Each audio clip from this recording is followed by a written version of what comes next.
Dan dengan ini saya nyatakan KTT ke-42 ASEAN dibuka.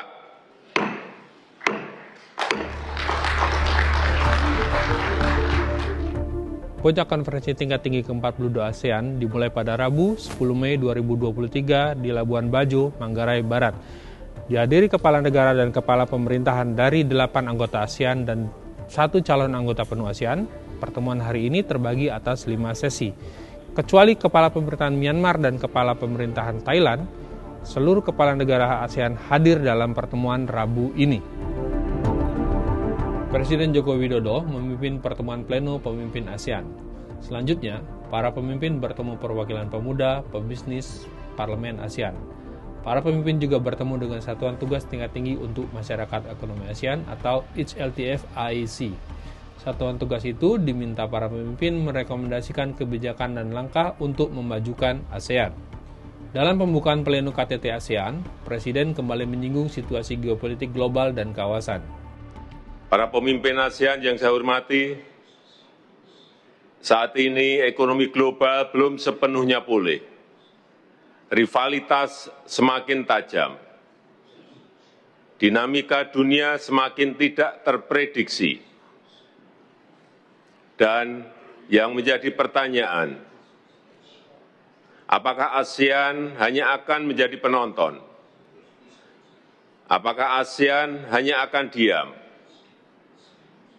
Serta apakah ASEAN mampu menjadi motor perdamaian dan pertumbuhan? Tidak hanya di pleno, Presiden RI juga membahas isu ekonomi dalam pertemuan bilateral dengan sejumlah koleganya di ASEAN. Dengan Perdana Menteri Vietnam, Presiden membahas upaya pemenuhan target volume perdagangan sebesar 15 miliar dolar Amerika Serikat pada 2028. Jakarta dan Hanoi optimistis target itu bisa dipenuhi bila aneka hambatan dagang bisa dipangkas. Indonesia dan Vietnam juga setuju perundingan perjanjian investasi bilateral perlu segera dimulai. Perjanjian itu salah satu cara meningkatkan hubungan ekonomi kedua negara.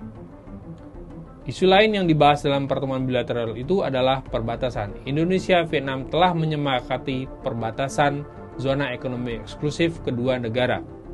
Mengenai penandatanganan atau selesainya perundingan EEZ antara Indonesia dan Vietnam yang sudah ditandatangani, kedua pemimpin sepakat agar implementing arrangement dan proses ratifikasi dapat segera diselesaikan.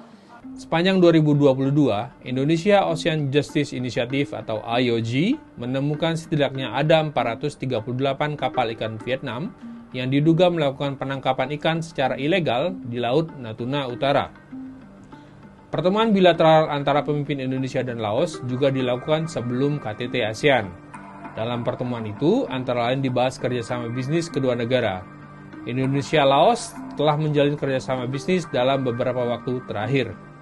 Sama ekonomi, misalnya Bapak Presiden menyampaikan beberapa kerjasama BUMN Indonesia dengan Vietnam, antara lain kerjasama PLN dengan Electriciet du Lao, kemudian pengadaan pesawat dari PT DI untuk Angkatan Udara Laos, dan juga pengadaan kereta api dari PT Inka untuk Petrotrade Lao Public Company.